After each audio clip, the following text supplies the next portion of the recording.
It's Rob! Tony! And I'm Jeff. We're in gaming. And that's you. Hello gamers and welcome back to the Inn. I'm Rob, of course, or Warshack if you want to call me by my Hearthstone name, and in this episode we will be going from rank 7 to 6 with some Dragon Priest. I keep mixing up the decks because I'm getting kind of bored playing the constant meta decks. It's just like, after you play them a couple times, it's just like, ugh, it's the same stuff. So I'm really looking forward to actually a new set coming out, hopefully in March. So, I didn't say anything though. Not gonna be March or anything. So in this opening hand, Paladin, we're going to assume it's Secret Paladin. Do we keep Light Bomb? I don't know. It's like, I don't think so. It's one of those cards that you need it against Secret Paladin, but I don't think you need it this early on. Because if he gets a good ramping start on us, it doesn't matter what turn we use Light Bomb, we're going to be behind the rest of the game. So, and with a hand like this, it's pretty devastating. Like, I don't have any Dragon Activators. We don't even have a Twilight Drake, or not Twilight Drake, but Twilight, what is it called? Twilight Whelp. We don't even have a Whelp. This hand is weak. The Velen's Chosen is nice, so for the Velen's Chosen to be useful, we have to draw 1 or 2 drop. Shield the Mini-Bot coined out on his part, so that's pretty good for him. Twilight Drake is okay, at least we have a Dragon Activator, but that's going to be a Dragon we play on turn 4. Let's heal the Paladin, make sure he knows we care, and this is pretty bad. Because we play Twilight Drake on 4, then we don't play Corruptor on 5. We play Corruptor on 5. We play nothing on 4. The Cabal is good, but that's turn 6. That's far away. It's too distant. Ysera is nice, I suppose. We're going to heal probably ourselves back up. Turn 4 is going to be Twilight Drake. Turn 5, Corruptor. Turn 6, Cabal. He also played the Charge Murloc, which tells me he's not playing Secret Murloc. He's playing... Secret Murloc. He's not playing Secret Paladin. He's playing Murloc Paladin, which is not that scary. Most people don't particularly know how to play Murloc Paladin that well right now, so it's fine. So Twilight Drake, he's probably just going to go face. He has no real way to kill it. He only has 5 damage on board. It's turn 4, so I guess he can Blessings and maybe make a trade there, but I don't see it happening. However, the Peacekeeper makes it so our Drake will be on Silverhand recruit killing duty. We're probably just going to swing the Twilight Drake, Twilight Drake into the 2-1 Murloc, and probably just Corruptor down the 3-3. We also drew Guardian, which is pretty sweet.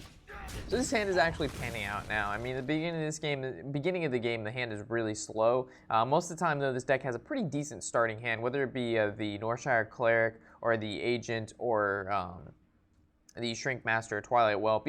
Any of those are decent starts, along with being able to Power Ward Shield them.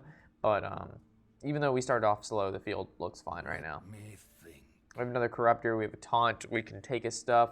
If he plays anything big, which he won't, we can Shadow Ward Death it. So the Shadow Ward Death will probably be sitting in our hand most of the game, unless he gets his Murk-Eye, our old Murk-Eye, pretty high up there. Doomsayer, so he's looking to clear board because he has no field clear, or just not. I don't know, I don't think he'd waste any quality yet. It's kind of weird he Doomsayer out on the 5-4. Either way, I think we're going to Corruptor. And swing our Corruptor into the Doomsayer, kill it off, swing our Drake into the Silverhand Recruit. This makes it so he can't really kill anything on the board unless he wants to waste a weapon or a spell too, because he has 3 damage out. If we would have attacked the Shielded Mini-Bot to get rid of the Divine Shield if we were playing against maybe a Secret Paladin or a mid-range, that would have been a little bit better, but in this situation, killing off the 1-1 to deny him the 1 damage to kill a Corruptor is a little bit better. So going on to turn 7, depending on what he plays here, maybe a Holy Nova would be best, but probably going to Twilight Guardian and then Velen's, or maybe the Cabal, depending on what he does here. I was going to say, if he goes face with the Shielded Mini-Bot, we'll definitely take that, but he's not going face. He's looked like he's lining up for a Consecration. Yep. So now Consecration kills off that Corruptor, and then the Wild Pyromancer kills off the other one because he casts a spell. Pretty good, pretty good. Alright, so we're going to kill off that. Probably just going to Shadow Priest, not Shadow Priest, but Cabal the 2-1 Shielded Mini-Bot. Even though it doesn't have the Divine Shield anymore, there was no really decent play there to clear his field, besides maybe play the Guardian. And then we have no follow-up besides like a Velen, but then he could just silence it or kill it with like a Doomsayer, which he had anyway. Reporting for duty. Okay, so Doomsayer needs to die. Cleric, well, Velen's chosen the Shielded Mini-Bot, so it doesn't die. Well, no, because we have to Guardian, so we can't. Yeah, so I guess Northshire Cleric here was wrong. But it's not like we had 1 mana to deal with anyway. But if he quality consecrates, but he already used 1 consecrate, so I think this is fine. So we kill off the Doomsayer, and hopefully he doesn't equality consecrate, even though he already waited 1 wild Pyromancer. So even if he equalities, couldn't kill more than 2 creatures. He already used 1 consecration, so I'm assuming he doesn't have 1. Murloc Paladin's always a weird deck to play against, though, because you never really know how much field clear they have. They either have everything they need to be able to deal with whatever you play the entire game, or, on the other hand, they have nothing, which this guy seems to have. I mean, he's had the Consecration Wild Pyromancer, but he used it a little prematurely, because this is a pretty big field for him to get rid of. And the Sledge Belcher is a little bit old. The Coghammer is a weird card to play in this kind of Murloc Paladin. It's not normally a card to play. Alright, so I think we're going to Power Ward Shield the Northshire, swing the Northshire into Belcher, swing the 4/5 into Belcher, Holy Nova, draw 3. Seems like a pretty decent play. But if we... No. Does he run Divine Favor? I don't think so. We're going to make the assumption he's not running Divine Favor, so when we Holy Nova, he's not going to be able to benefit too much from it. Normally, Murloc Paladin has a ton of draw anyway, so it's like they don't really even need to worry about Divine Favoring. They have like 2 Lay on Hands, 2 Sigils, Alkalites of Pain. This guy has a weak hand, but that's not my fault. I think we heal ourselves up. We have to get ready for the 1-turn kill if it's happening. He's getting close to 10 mana. He's only played, what, 2 Murlocs? 3 Murlocs? But the second he draws the other 2 and 1 anything can happen, the other one's coming. So like he plays 1, he gets 3 Murlocs, he charges for 10. Let's say he charges for like 6 to 8, puts us at 10, and he charges again for like 25. So it's best to just save our taunts for when he uses the second equality. There's the second, or the third Murloc, I should say. You always have to expect the equality clear and then the anything that can happen. Okay. Looks like our Cleric will kill the 1/1 before it's going to go face. We'll Azure Drake, see what we can draw. Shadow Priest doesn't do us too much here. We Twilight Drake. I think we Twilight Drake. Yeah, because if we Twilight Drake, we swing into this, we push lethal next turn. What is it, 16? We've got 8, 12, 13. He's at 16. So if we draw Holy Nova, we can win. We're 3 off. The Shield of Minibots have been villained. So yeah, I think it's fine. We've already used 1 Holy Nova, but we have the ability to draw 2 cards from the turn and then being able to heal the Shielded Minibot. So he plays anything that we don't like, we Cabal it. And if he equality consecrates, we've got Ysera. So I think it's a pretty good situation. Truce over Champion. So maybe playing the... No. I was going to say playing the Taunt, our last turn, the Agent, so he couldn't kill off our Azure Drake. But we couldn't do that. Well, we could have, we know, because we played the Northshire the turn before. I think playing the Twilight Drake was fine. Reporting for duty. Hey, look, Holy Nova. We actually would have had game. Okay, so Agent. Go face with everything. Holy Nova? I think that's a play. Kills off his field. We don't have to worry about it. Heals us for 2. Zombie Chow heals us for 5. We can passive, putting us at 22. We draw because of Northshire Cleric. We're in a good situation here. We're at 27 health, 4 cards on board. He has 1 card in hand, 2 cards in hand when it's his turn, and a weapon with 1 charge. I really don't see how he's going to come back from this unless the 2 cards in his hand are Equality Consecrate, and he somehow manages to randomly draw a card, gets into Sigil, draws 2 more. One of those is Lay on Hands, and then both of those are anythings. I think that's his only situation of maybe winning. He's Consecrate, so there's a second Consecrate, so even if he equalities, we don't have to worry about it, but I don't think, yeah, there's no way. There's no way you can come back from this one. Sometimes if you go against a Murloc Paladin, they get pretty scary, but for the most part, it's not too bad. And I started this Road to Legend a little bit late in the stars, just because I've been winning 1, losing 1, so I don't actually know when I'm going to hit rank 6. So ideally, if we win these next 2 games, we hit rank 6. It's this shorter video, and then we'll play probably Dragon Priest for the next video as well, just because I've been enjoying this deck a little too much. This is a little rendition of what the Dragon Priest we've already made previously. I've just changed out a few cards, and I think it runs a little bit more effective than the Dragon Priest we actually just posted not too long ago. So I'll probably do an updated Dragon Priest soon enough on this current deck list, which seems to be doing very well. So Paladin, we keep the Cleric because it does really well against the Silverhand recruits. So he's actually going to think twice before playing it. Actually does fairly well against a shielded mini-bot because it swings into it and you heal, you draw 1. So always assume Secret Paladin off the bat, if not mid-range, and then from there Murloc. And no one really plays Cancer Paladin anymore, surprisingly. I actually started playing Aggro Paladin not too long ago at the early game. Ooh, Squire, that's different. I haven't seen that in a while. So we're going to swing into it, heal. This is why Warshack Cleric is very well against the Paladin early on. They have no punishers. It's not like they have Frostbolt or Dark Bomb to punish the Cleric. So they can't really do anything against it, which is quite nice. Okay. That's not good. So he's playing Aggro Paladin. We have no turn 3 play.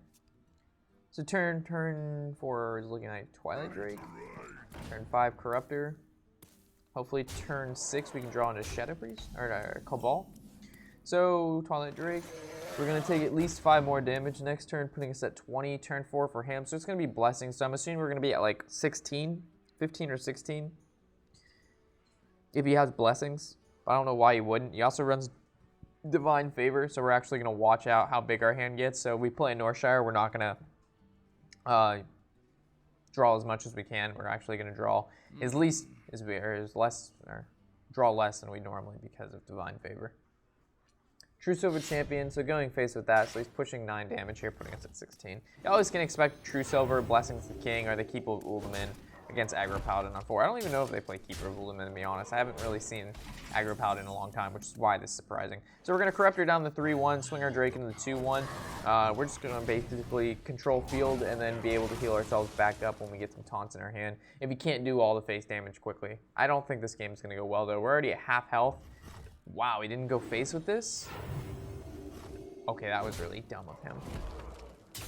The second a Paladin starts making trades with his weapon is when the game starts turning.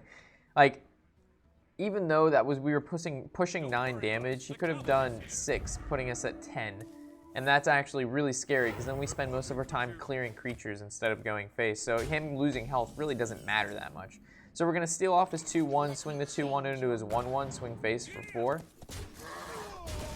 So even if he would have gone face there and we would have still had our Corruptor, we'd still be at 10 health. So ideally, he doesn't really need that much more damage. He True Silvers, sends another Wolf Rider face. That's like 7. Next turn he True Silvers again because we don't even have a taunt. We heal for 1. And I'm playing for him at this point. I'm playing both for him and for us. All right, so we're going to see what we could probably draw. Ideally, we're looking for, like, I don't even know how to get past this Shredder at this point. We're going to probably have to swing both creatures into it and Velens.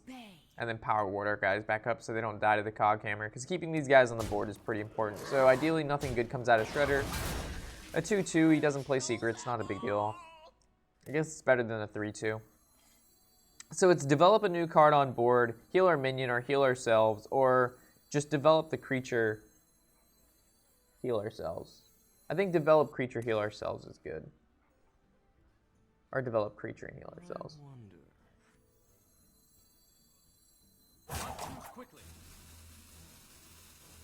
Yeah, I think we just heal these guys back up. So they don't die to Cog and they don't die to the Mad Scientist. And 16 health is a bit, he still has to chunk there. 14's, it's less than half. 16's more than half. Feels bad, or feels better this way.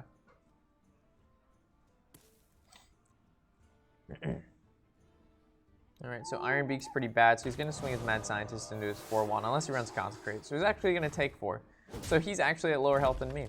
Nice. He's probably going to swing face for 2. I wonder if he plays Leroy. Leroy might. How much damage is that? That's 9. That's 12 with... Okay, there's the Kings. So 6 to face. Okay, so if we would have attacked with the True Silver, we'd actually be at 6 health right now. So we're gonna death land. Puts us at 5.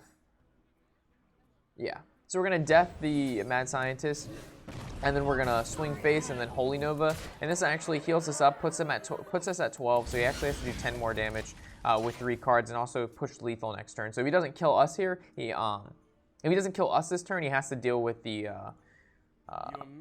Cabal. I keep wanting to call her Soul Priest, but she's not a Soul Priest. She's not a Shadow Priest either. She's a Cabal. I guess Cabal Shadow Priest. I guess you call it Shadow Priest. But I keep thinking she's a Soul Priest. The 3/5 4-drop. Anyway. So we're going to draw one for the Azure Drake, see what we can get out of it. Ideally, we're looking for a Holy Nova. Not a Holy Nova. Can't even use Entomb. I think we have to heal ourselves up here instead of healing our Cabal up. So we're going to... I think we Whelp, we Northshire, we heal face. So he swings his 1/1 into our 4/1. He swings his 2/2 face. He swings his weapon into face. That brings us down to 10. No, he's going to have to kill creatures. So Consecration is his best friend right here, if he runs it. If he doesn't, Blessings of King would be... Another Blessings of King would be pretty good for him. Another weapon wouldn't do much. Knife Juggler... Muster? Ping? Okay. Don't ping the 4/1. That's fine. Consecration is actually pretty good. So it clears out 2 creatures, brings our Northshire to 1. He swings his 1/1 into it, shielded mini-bot into Azure Drake, swings face with weapon. Puts us at 10. He has a full field full of creatures, so we actually need Holy Nova now, really bad. If not, we need a Taunt. Holy Nova or Taunt's going to save us. Taunt saves us. I think we could Drake, or we could Azure. I think we Azure to see what we can draw, because if we draw Holy Nova, that's really good. Gets us a closer chance to Light Bomb Holy Nova. Another Taunt's nice, though. So we're going to play the Taunt under turn. So worst case, I'm going to assume he's not going to top deck a Taunt, but he could top deck a Charge. So we're going to take at least, let's say, 4 damage this turn. Shredder, that's good for us. Because we can actually Entomb the Shredder. That's probably the biggest card in his deck. Normally, we'd maybe want to Entomb a card after he's, like, Blessings of King'd it. But for the most part, there's no point to wait for that, obviously. So he's going to kill 3 creatures trying to get through the Taunt. He's going to swing 1/1 face. Okay. So we Entomb Shredder, play Taunt, swing face for 4. We win next turn. He has to get through Taunt with 1 card. He draws Divine Favor. He draws 3. He has 7 mana, even if it is Leroy. So you'd have to have, like, Leroy. No, not even Leroy Might would do it. I think we win this one. Nice. He's also playing Secret Paladin, or not Secret Paladin, but Cancer Power. Wow, Aggro Paladin against Dragon Priest, which is a pretty hard matchup. Priest is already a hard matchup for any sort of aggro deck, but especially Dragon Priest that runs, like, we've got the Twilight Guardians and the Agents and double Holy Nova and double Light Bomb. So it's just really hard for any sort of aggro deck to really do well against Priest. And what's another deck that works well? Reno Jackson kind of decks. So with that said, we will be going to rank 5 today, or hopefully going to rank 5 today. We'll probably play Dragon Priest some more. It seems pretty fun. It seems to be doing fairly well against a lot of the decks we're going up against, but seem to be a lot of like aggro-based decks, but I'm pretty sure that's just because it's the end of the season and everybody wants to get as high as they can. So with that said, of course, guys, I'm Warshack and happy whatever the hell day it is.